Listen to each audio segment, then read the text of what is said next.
Hey everyone, Nigel and Luke here, and welcome to another edition of Crimes of the Week International.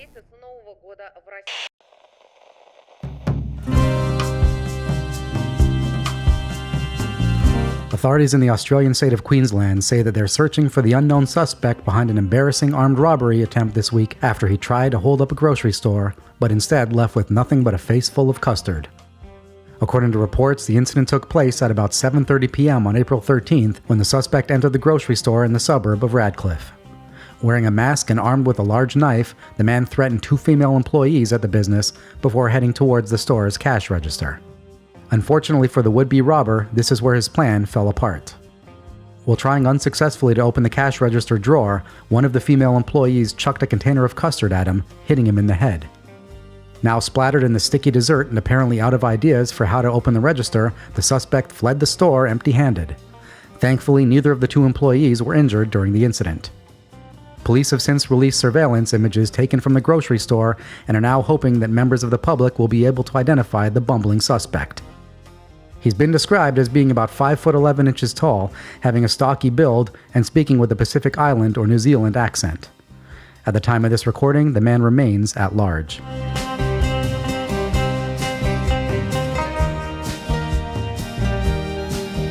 Authorities in the Indonesian province of Papua say that they have arrested an employee of one of the country's largest mining companies after he reportedly took part in a theft operation that was uncovered thanks to his wife's posts on social media.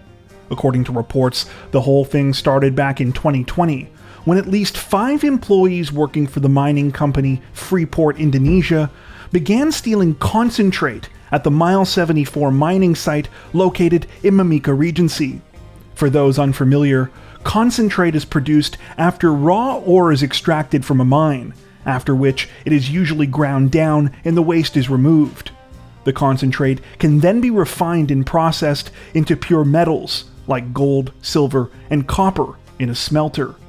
While authorities have not released many details about the alleged theft operation, they say that for 2 years, the team of 5 employees, who all had jobs relating to guarding, transporting, or working with the concentrate, stole it from the mining site and sold it for a profit. So far, only the men's initials have been released, identified as RS, A1, DW, PKP, and A2. According to reports, the illegal operation was uncovered in February of this year, when several employees who worked alongside the men at the mining site noticed that one of their wives was making unusual posts to TikTok.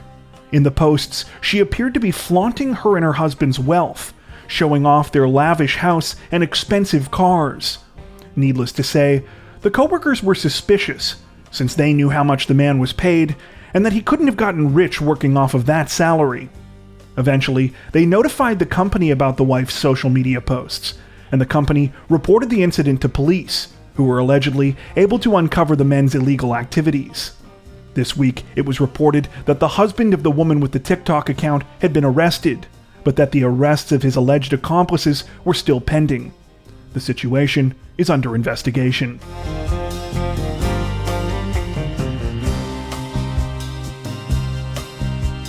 Authorities in the French city of Toulouse say that they have successfully arrested a man this week after he allegedly placed an improvised explosive device inside of a local cathedral while it was full of people.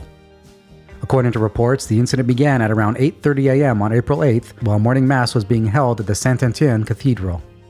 The service was interrupted when the suspect entered the sanctuary and placed a suspicious device on the steps of the altar before shouting some incomprehensible words and escaping through the front doors. On his way out, the man allegedly pushed a priest that tried to stop him. Following the incident, the church was evacuated while police inspected the suspicious package. Though the package did reportedly contain explosive material, it was not equipped with a detonator, and thankfully authorities were able to neutralize it quickly without any problems.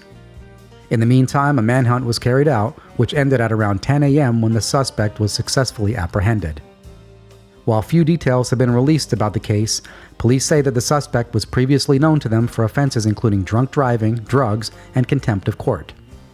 In at least 2 of these cases, the man was allegedly found to be not criminally responsible due to mental health issues. At the time of this recording, the suspect's motives remain unclear and his name has not been released. He remains in police custody.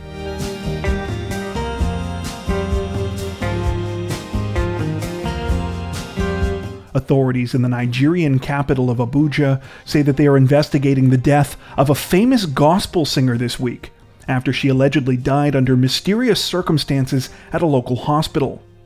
According to reports, 42-year-old Osinachi Nwachukwu was admitted to an undisclosed hospital in the city sometime last week, where she sadly passed away on April 8th.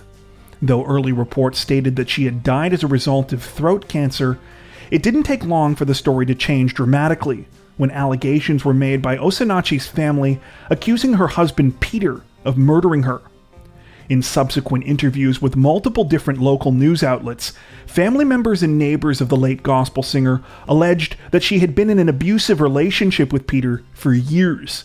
Many spoke of overhearing loud arguments between the couple, during which Peter verbally berated Osinachi, while another neighbor recalled how he frequently had to scale the wall around their property to let the singer in through her own front gate, because her husband would frequently lock her out.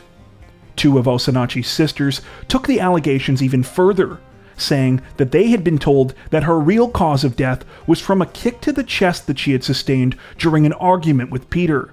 These same family members said that over the course of their relationship, Peter acted as Osinachi's manager, pocketing all of the money from the work that she did as a singer and leaving her with little to nothing. At the same time that many of these accusations reached Osinachi's fans and the general public, police announced that they had arrested Peter while they were investigating the circumstances surrounding his wife's death. For his part, Peter has since denied any wrongdoing in connection with his wife's death, maintaining that she passed away after battling a long illness. He claimed that for the last few months they had traveled from hospital to hospital seeking a variety of treatments for Osinachi's condition. At the time of this recording, it's unclear if Peter remains in police custody or if he has been released while police continue their investigation. One thing is for sure though, Osinachi's family, friends, and fans want answers.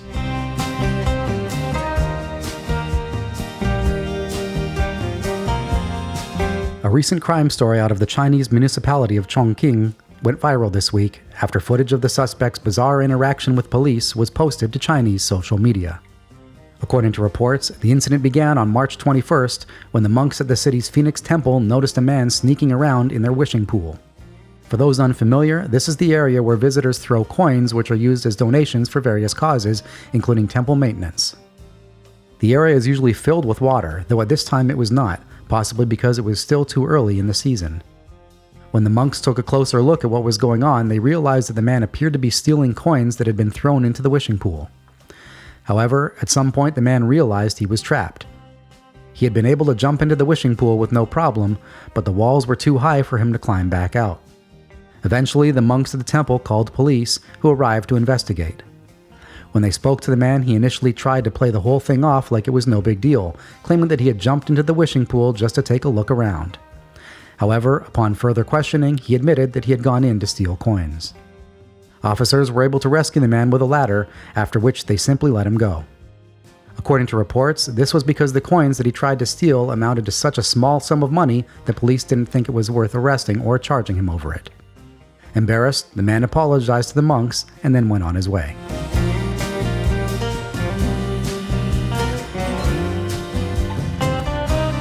This week, representatives from Taiwan's Taipei District Prosecutor's Office announced that they had charged a 44-year-old professor with numerous crimes after he was accused of using a university chemistry lab to test and manufacture illegal drugs for an organized crime group.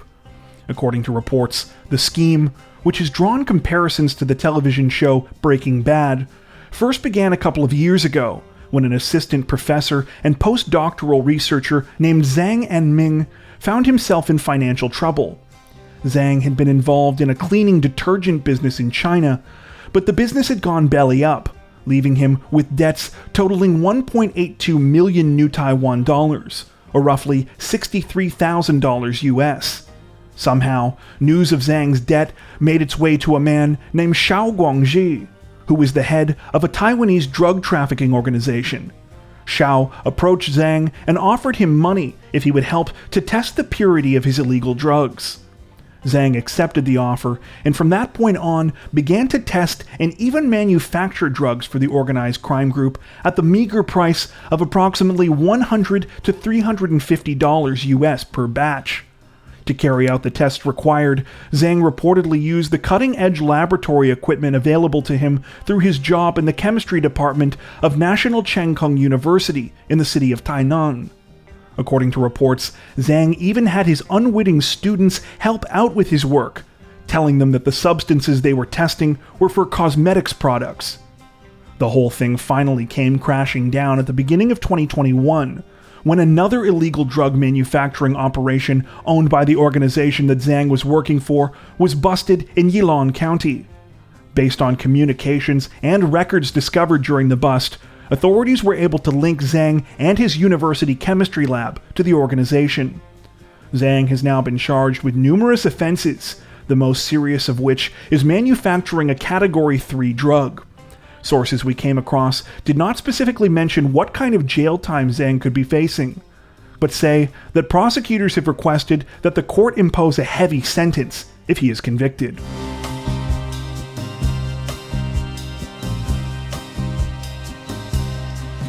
Authorities in the Brazilian city of Rio de Janeiro say that they've arrested a suspect this week following the nightmarish carjacking of a local family that left an elderly woman with serious injuries. According to reports, the incident took place at around 8:30 p.m. on April 9th when 48-year-old Alex Coutinho and his family were driving home from a birthday party. In the car with Alex that night was his wife, his 2 children, and his 72-year-old mother, Essie. Everything was normal until Alex stopped at a traffic light in the city's Pavuna neighborhood. It was then that they were attacked by 2 men on a motorcycle. The criminals allegedly held the family at gunpoint and stole several items from them while demanding that they get out of their car. The family members did not put up a fight and tried to comply, but their attackers were impatient, and soon one of them jumped into the driver's seat. As Alex's wife tried to help his mother out of the vehicle, she was hit with the butt of a gun twice. The suspect yelled at her to stop getting in his way before driving off. The force of the sudden acceleration knocked 72-year-old Isi partially out of the vehicle, causing her to fall onto the road outside. However, she was still partially trapped in her seatbelt. Her family could only watch in horror as she was dragged on the ground while the attackers drove away. Isi's seatbelt finally snapped after she was dragged roughly 3 blocks. Though the 72-year-old woman thankfully survived her terrifying ordeal, local reports state that she suffered severe injuries. In addition to multiple broken bones, she suffered extensive road burn wounds to both of her legs, her back, and one of her arms. Though both of the suspects behind the terrible crime were able to successfully flee the scene, it was announced on the night of April 13th that one of them had been arrested. He has since been identified as a man named Julio Cesar Ramos Bernardo. According to reports, Bernardo was identified and tracked down thanks to images that he took of him and his girlfriend with one of the phones he stole from Alex's and his family. According to reports, Bernardo was identified and tracked down thanks to images that he took of him and his girlfriend with one of the phones that he stole from Alex and his family. At the time of this recording, Bernardo remains in police custody. Police say that they're still searching for his accomplice.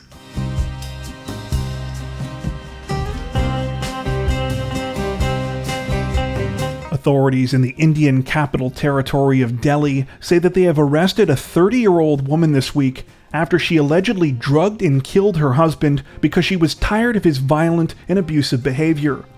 According to reports, the investigation began on April 11th when police received a call about a dead body near the entrance of Mahila Park in the area of Pitampura. The victim had been strangled and left inside of a burlap sack. Upon further examination, the remains were identified as those of 32-year-old Bharat Lal, who lived nearby with his 30-year-old wife Lakshmi and his 2 children. When police questioned Lakshmi, she initially claimed that her husband had been missing since April 9th, when he went to a local market to buy vegetables. She said that she had looked for Bharat everywhere, but had been unable to find him. However, as police continued interviewing Lakshmi, she began to change her statements, and detectives became more and more suspicious. Eventually, Lakshmi broke down and confessed that she was responsible for her husband's murder.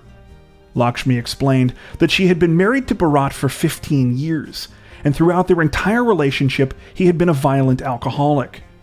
She said that recently, she had finally reached her breaking point, and felt that she could no longer tolerate her husband's behavior towards her and her 2 children.